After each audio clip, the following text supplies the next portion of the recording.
দৌড়ের উপরে থাকেন ভাই, তাড়াতাড়ি দৌড়ের উপরে থাকেন।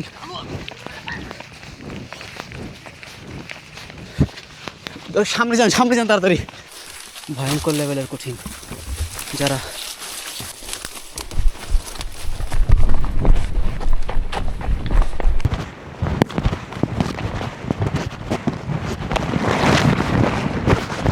জায়গা দিয়ে শুধুমাত্র বিজিবি আর সেনাবাহিনীর গাড়ি ছাড়া, মানে একটু পর পর এই ক্যাম্পের লাইটের আলো মনের মধ্যে ধূপ ধূপ একটা আতঙ্ক। সামনে অসংখ্য ছোট বড় ছোট ছোট কাঁটাওয়ালা গাছ। নিকোলাস পাড়া থেকে আমাদের দুপুরের খাওয়া দাওয়া শেষ হলো। খাওয়া দাওয়া শেষ করে এখন আমাদের পুরো টিম আমরা এখন রওনা দিচ্ছি সাকার উদ্দেশ্যে।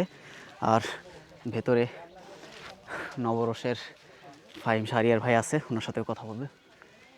সো আশা করতেছি খুব এনজয়েবল মোমেন্ট হবে আর কি।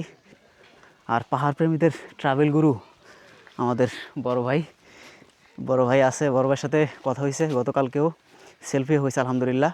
মানে যারা ট্রাভেল পছন্দ করে প্লাস মানে তুখোর পাহাড় প্রেমী, তাদের বিকল্প আর কোনো চিন্তা করার আমার মনে হয় না দরকার আছে সোহেল ইব্রাহিম ভাইয়ের ক্ষেত্রে। আমার কাছে মনে হয়েছে যে he is one of the best person মানে পাহাড় ট্রেকিংয়ের জন্য। সোহেল ভাই, নতুনদের জন্য কি বলবেন?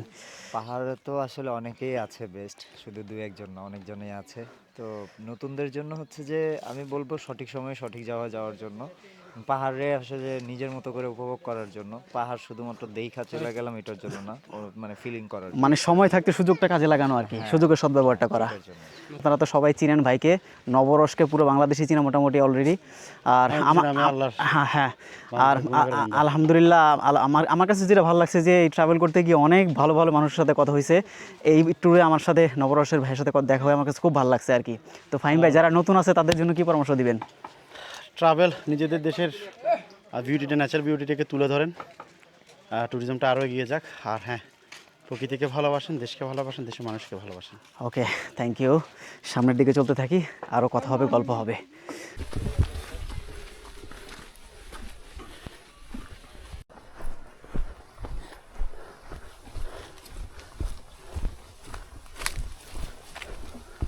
ওইরকম খাড়া একটা পাহাড় আছে, এটা নেমে যাবো। এরকম টস, আমরা টস মারলে এরা মারে দেখবে। এর জন্য দিনের বেলা শেষ করতে পারলে আমরা ওইখানে বসে থাকবো, রাতের বেলা উঠে যাবো।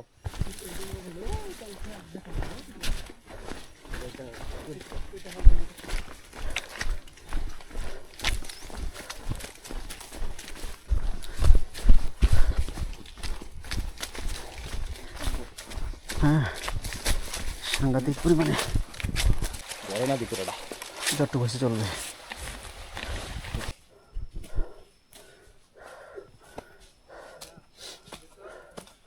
কেউ ভাই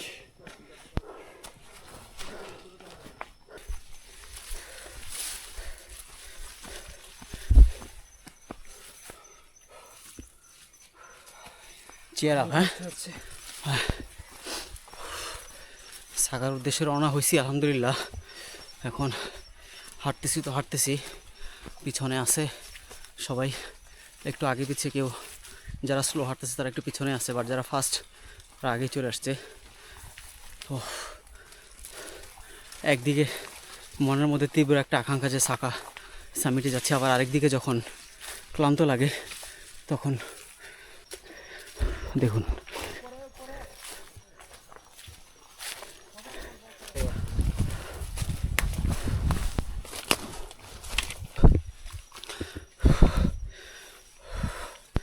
উপরের দিকে বলার কিছু নাই, এত ভয়ঙ্কর উপরের দিকে।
কারণ পাহাড়ে পাহাড়ে ট্রেকিং করা মানেই হলো একেবারে বডিতে নিউ একটা লুক। ওই যে আলহামদুলিল্লাহ আমাদের যে 6 জন আছি আমরা মাশাআল্লাহ সবাই মোটামুটি এটা তো হাতে লাগবে, যে আমার গেঞ্জিতে লাগতেছে একটু পরে পরে এগুলো পরিষ্কার করতেছি।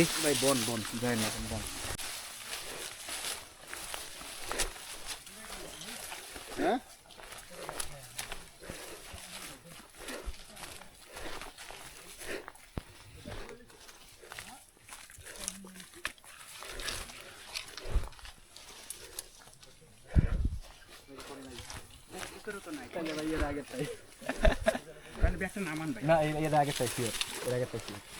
হ্যাঁ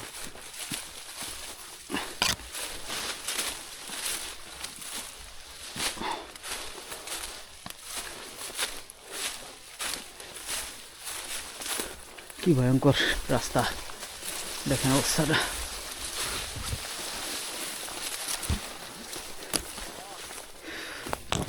সাকা সামিট এত সহজ কিছু না, যেটা না আসলে কখনোই বুঝতেই পারতাম না আসলে সাকা কি জিনিস।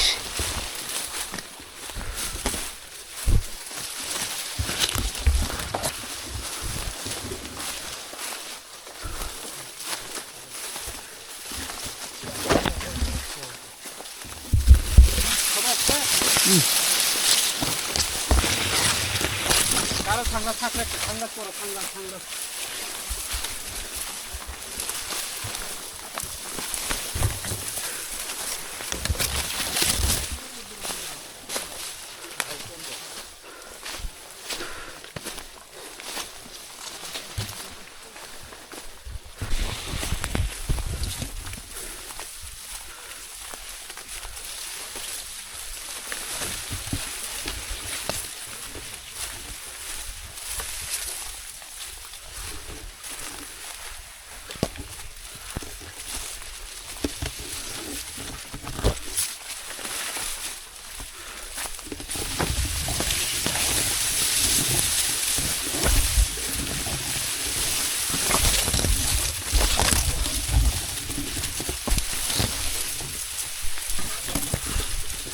ভয়ঙ্কর রে ভাই,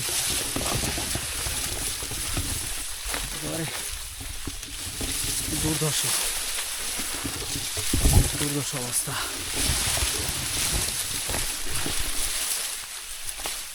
সজীব ভাই, সজীব ভাই কই?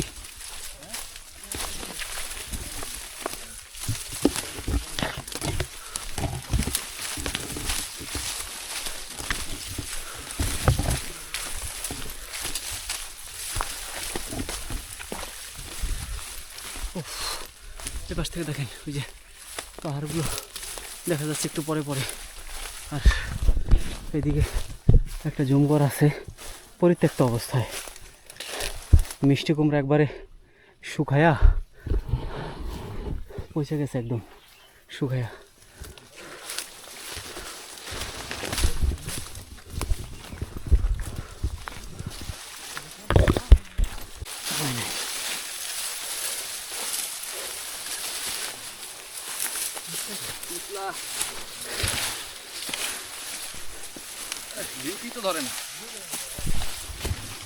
পিছলা ঘাসে গ্রিপ কাজ করে না।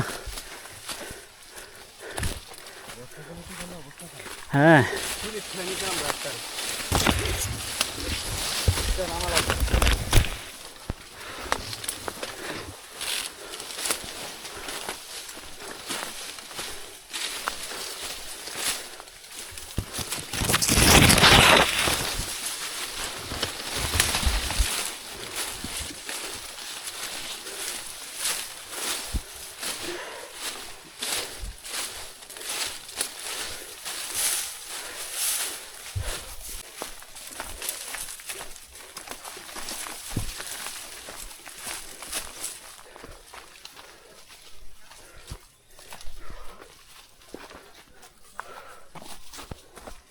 দুই দিন পরে বিকেলের এই লাল সূর্য দেখা পাইলাম।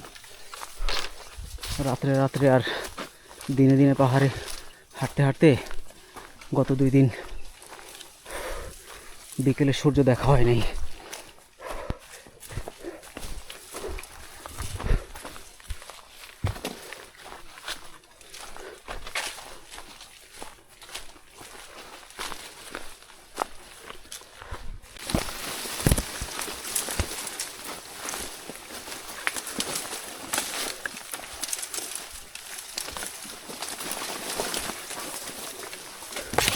কি অবস্থা!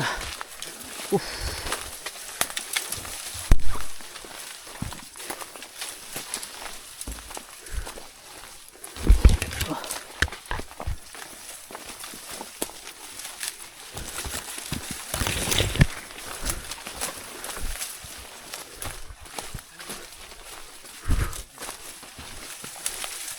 আর নাই করেন। এটা যে কতটা ডেয়ারিং, মানে একটু চোখের আড়াল হইলেই হারিয়ে যাওয়ার সম্ভাবনা, টিম থেকে ফসকে পড়ার ভয়, আর সামনে অসংখ্য ছোট বড় ছোট ছোট কাঁটাওয়ালা গাছ, পাহাড়ি আঁকা বাঁকা পথ, আর খোঁচা খাওয়ার ভয়। So, খুব পিছনে আসতেছে ওরা, কোনো অবস্থাতেই এটাকে শুধু কঠিন বলে শেষ করে দিলে হবে না। কঠিন থেকে কঠিন, যেটা ভয়ঙ্কর লেভেলের কঠিন। যারা করে গেছে তারা বলতে পারবে, এবং যারা করতেছে তারাই এটা উপলব্ধি করতে পারবে যে আসলে কতটা ভয়ঙ্কর। আস্তে এখন যেখানে আছে এটা কালামন পাহাড় না? কালামন পাহাড়। সাকা কালামন পাহাড়।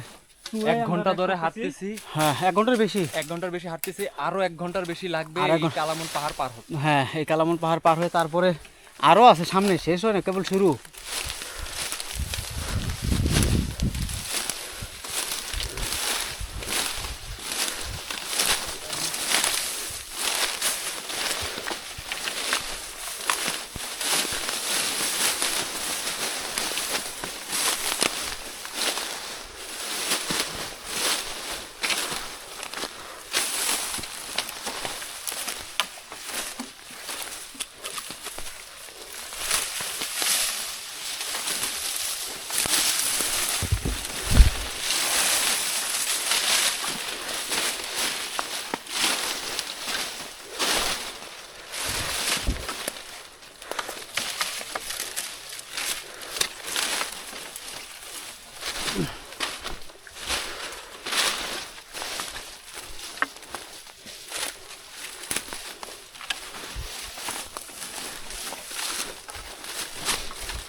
গাছের উপরে সাবধানে কাজ,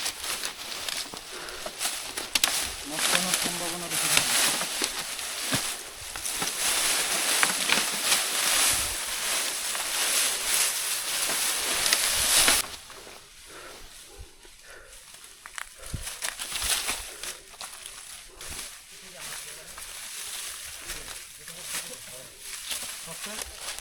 কোন দিক দিয়ে গেছে ওনারা?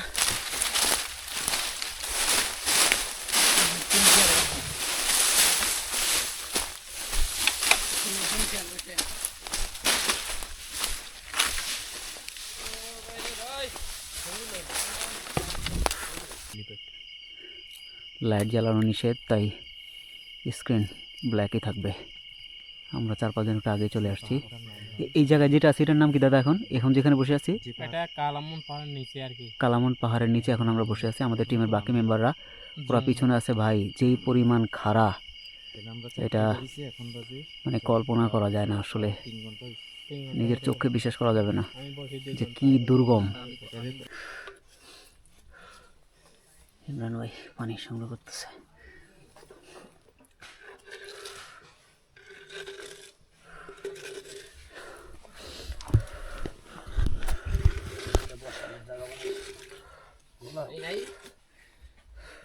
কইলাম বড় ঝিরিটাতে পানি লইলি, পাহাড়ে খাওয়ার পানি ঝিরি থেকেই সংগ্রহ করতে হয়। ও আমার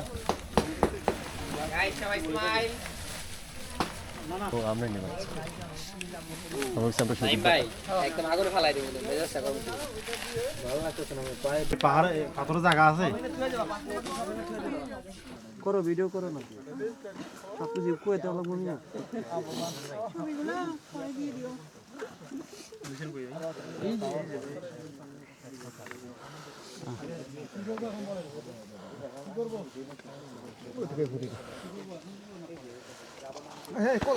ও সরি সরি সরি সরি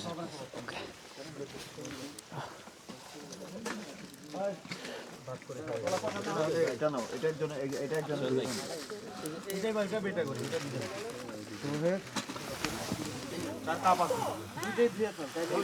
সরিষার তেলের বোতলটা কই সরিষার তেলের বোতল এই যে ভাই ভাই নিচে দিয়ে ঢুকাই দেন ভাই। একদম ফুল দিবা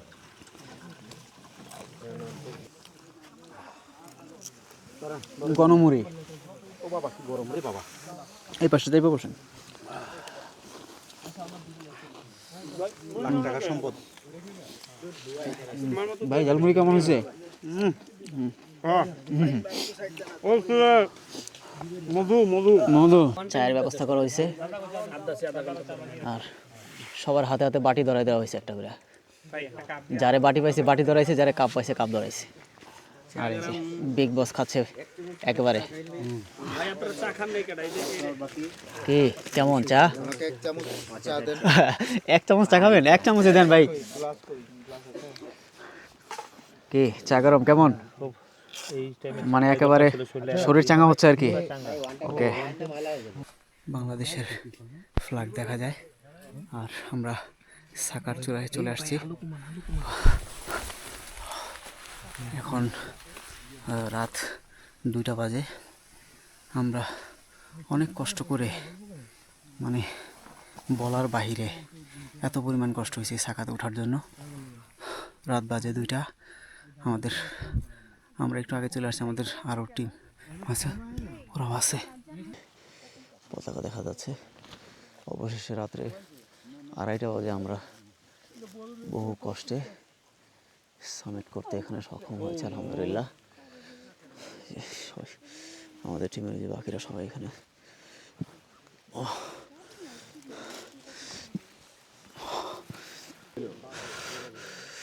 এই যে আমাদের আরেকটা টিম আসছে শুধুমাত্র এই কয়েকজন অবশেষে এত ভয়ঙ্কর ট্রেকিং শেষ করে সাকার উপরে প্রবেশ করার পর কেমন লাগতেছে বলেন ভাই আলহামদুলিল্লাহ জীবনে অনেক বড় একটা ড্রিম ছিল যেটা পূরণ হয়েছে একটা হাজারো ট্রেকারদের স্বপ্ন সাকার উপরে আসা মানে আলহামদুলিল্লাহ আমরা এসে পড়ছি ওই যে হাড় কাঁপতেছে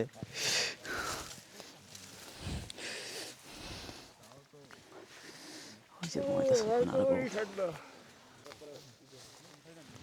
কি করলেন আপনারা ওই যে আসে বাইরের কাছে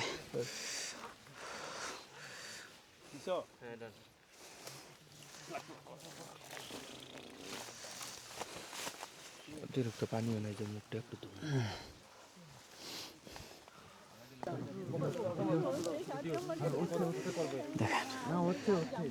কষ্ট হইতেছিল মনে হচ্ছিল এই নাইমা যায় এক্সট্রিম ট্রেকিং এক্সট্রিম মানে প্রো লেভেলের ট্রেকার সব একসাথে তোহেদ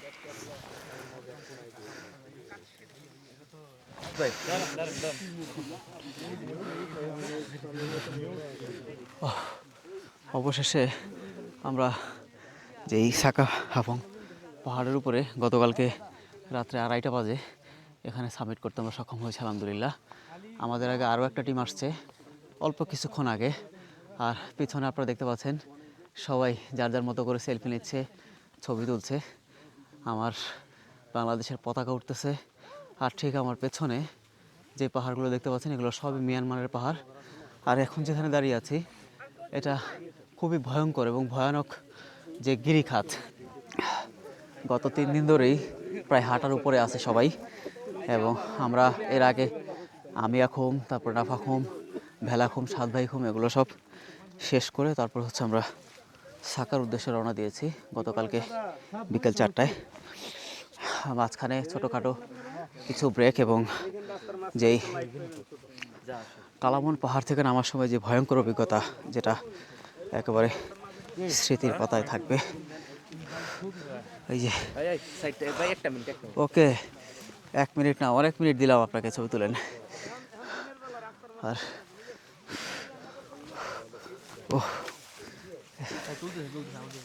ও এই যে এই পাশ থেকে সব কুরুক্ষেত্র গ্রুপ। লেখা হচ্ছে। লেখেন নাইম ভাই, লেখেন সাকায় নামটা স্মৃতির পাতায় উঠে থাকুক। এমডি শরীফুল ইসলাম নাম তালিকাভুক্ত করা হচ্ছে।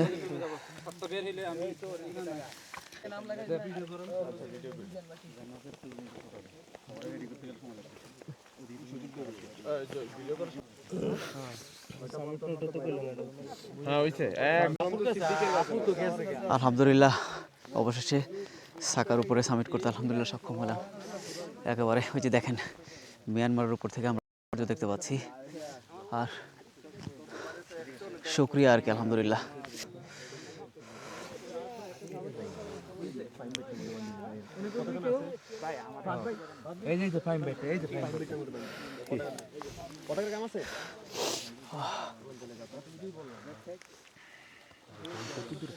অনেক দূরে পাঠাইছে, প্রায় 1 কিলোর।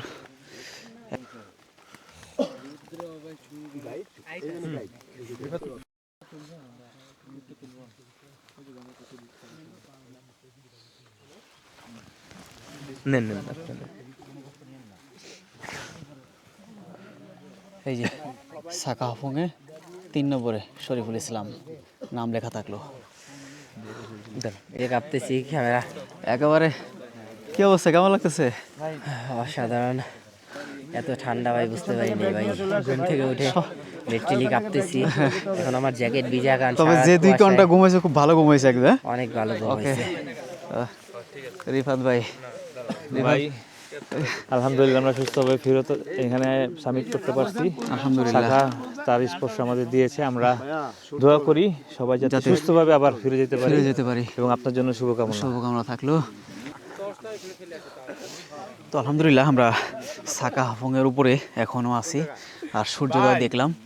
আর চেষ্টা করলাম আপনাদেরকে সাকা হাফুংয়ের এই অপরূপ সৌন্দর্য তুলে ধরার চেষ্টা করলাম। বেশ দারুণ একটা মুহূর্ত কাটলো।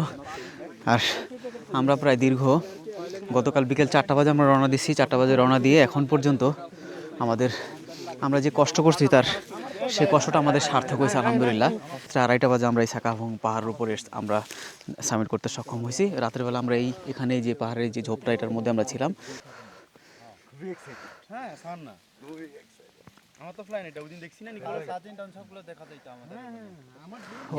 একটা শর্ট ভিডিও জাস্ট বলবেন। সোহেল ইব্রাহিম ভাই এখন এখান থেকে মিয়ানমারের অভিমুখে জাতীয় সঙ্গীত গাইবে, সাথে আমার দেশের যে পতাকা সেটাও দেখা যাবে।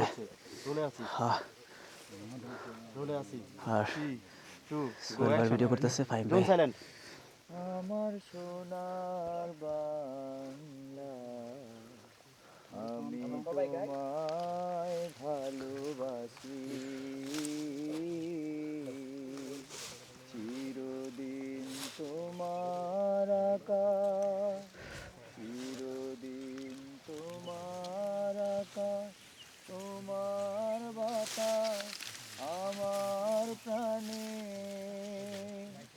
ও মায় আমার প্রাণে বাজায় বাঁশি, সোনার বাংলা, আমি তোমায় ভালোবাসি, আমার সোনার বাংলা, আমি তোমায় ভালোবাসি।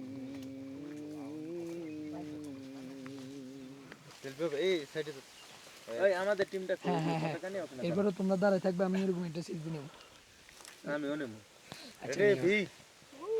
ছায়া পড়ে এটা ওই কর্নার পতাকা থেকে। সবাই এখন চাঙা, সকাল থেকে এখন পর্যন্ত দেদারসে যে যার মতো করে ছবি তুলতেছে, ভিডিও করতেছে। আর আমিও হ্যাপি, এবং যারা নিউ আছেন, যারা ব্র্যান্ড নিউ আসতে চান, তাদের জন্য সাকার জন্য শুভকামনা থাকবে। অবশ্যই সর্বোচ্চ সতর্কতা অবলম্বন করতে হবে, যেহেতু এটা আনঅফিসিয়ালি বাংলাদেশের সর্বোচ্চ চূড়া। এখানে আসাটা খুব একটা সহজ না, এটা কঠিন থেকে কঠিন, শুধুমাত্র কঠিন না। যারা নতুন আসবেন তারাও এখানে এসে বাংলাদেশের পতাকা দিয়ে ছবি তুলতে পারবেন, সেই আশায় সাকার পাহাড়ের উপর থেকে বিদায় নিচ্ছি। সবাই ভালো থাকবেন, বেস্ট অফ লাক। আমাদেরকে এই সাকায় নিয়ে আসার জন্য সবচেয়ে সামনে এবং পিছনে যে গার্ড দিয়ে নিয়ে আসছে এই দুই দাদা। দাদা, আপনার নামটা একটু বলবেন? আমার নাম নকুল চন্দ্র ত্রিপুরা। নকুল চন্দ্র ত্রিপুরা। আর এই পাশে আমাদের মূল যেই সুপারম্যান সুকান্ত ত্রিপুরা। সুকান্ত ত্রিপুরা। বিদায় সাকা থেকে। এখন আমরা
বাইরে ভাই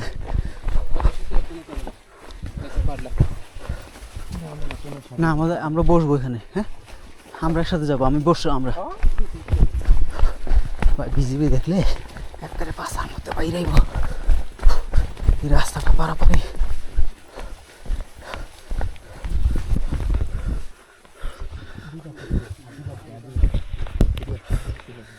জায়গা দিয়ে শুধুমাত্র বিজিবি আর সেনাবাহিনীর গাড়ি ছাড়া, সামনে সামনে শুধুমাত্র বিজিবি আর সেনাবাহিনীর গাড়ি ছাড়া এই রোডে আর কিছু চলাচল করতে পারে না।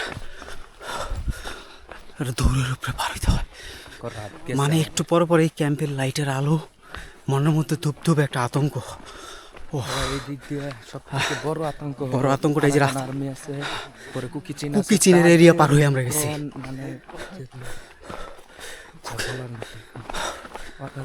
ধরা পড়লো আমাদের